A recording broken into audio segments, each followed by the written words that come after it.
Bonjour ou bonsoir.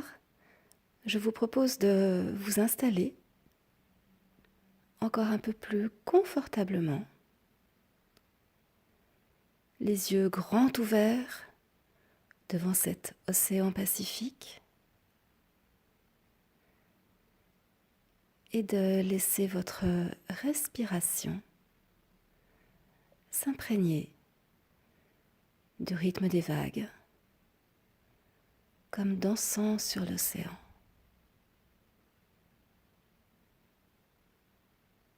Maintenant,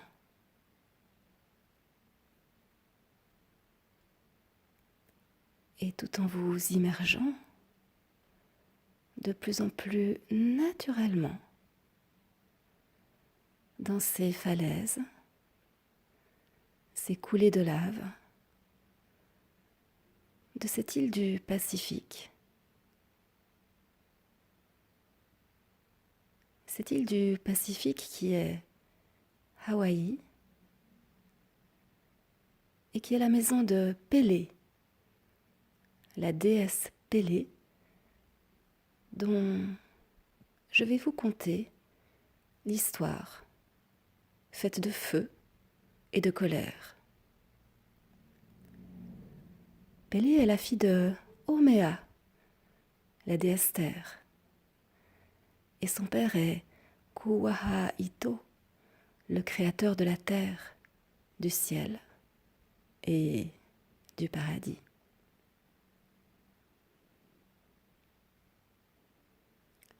Nourrissez-vous maintenant de la force de la déesse Pélé, car c'est elle qui crée les volcans, les feux, la lave. Nourrissez-vous de sa force au fur et à mesure que son histoire vous est contée.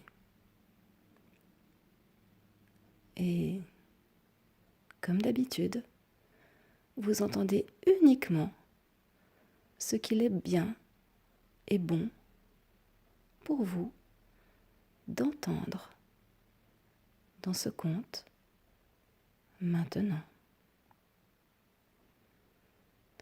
Pélé est née très loin de Hawaï. Elle est née sur l'île de Tahiti. Mais malheureusement, sa sœur aînée, Namaka, est trop souvent en colère contre elle, même si personne ne sait vraiment pourquoi, d'ailleurs. Et ainsi en va-t-il des raisons, des jalousies et des colères, chez les dieux comme chez les êtres humains. Et donc Namaka va même jusqu'à attaquer la maison de Pélé, en lui envoyant des vagues immenses qui détruisent tout. Une fois, 2 fois, 10 fois, et Pélé reconstruit tout à chaque fois. Mais un jour, leur frère aîné, Kamoali, qui se trouve être le dieu des requins, trouve que ça suffit. Alors il convoque toute la famille, sauf Namaka bien sûr, pour aider Pélé. Mais malheureusement, toute la famille est emportée au large par la colère de Namaka, cette peste qui leur envoie une tempête. Mais Kamoali ne se laisse pas démonter et appelle alors à la rescousse Onua Iakea, la pirogue magique.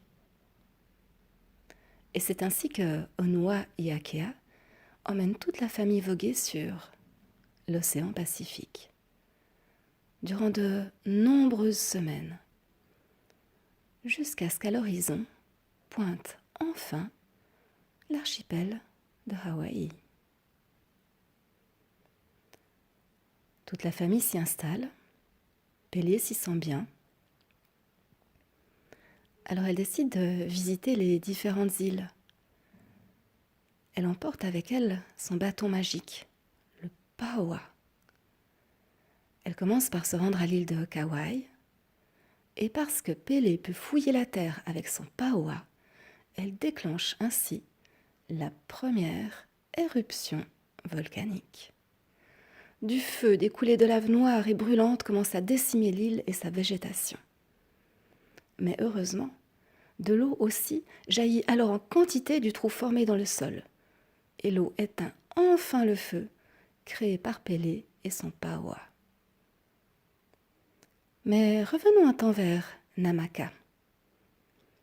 Car celle-ci, toujours à la recherche de sa famille pour leur déverser sa colère, s'est installée sur la plus haute de toutes les îles, Numealani, le toit du ciel. Et de là-haut, de là-bas, Namaka peut voir toutes les îles du Pacifique. Et c'est ainsi que Namaka voit l'immense nuage de fumée dégagé par l'éruption créée par Pélé. Alors elle prend rapidement son envol pour rejoindre sa famille et les tuer tous. Heureusement, aux assauts guerriers de Namaka, Pélé n'est que blessée et part vite se réfugier sur l'île d'Oahu.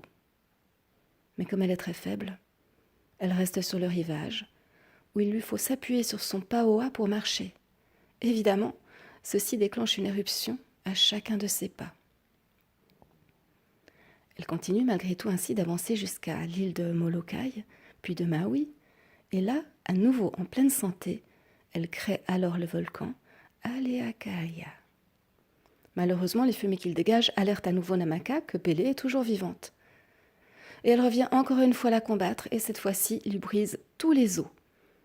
Et chose incroyable, les os de Pélé sont faits de lave. Alors Namaka les éparpille sur toute la côte.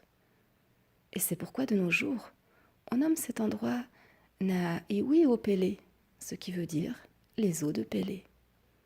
Cependant, le Wana, l'esprit de Pélé, a survécu.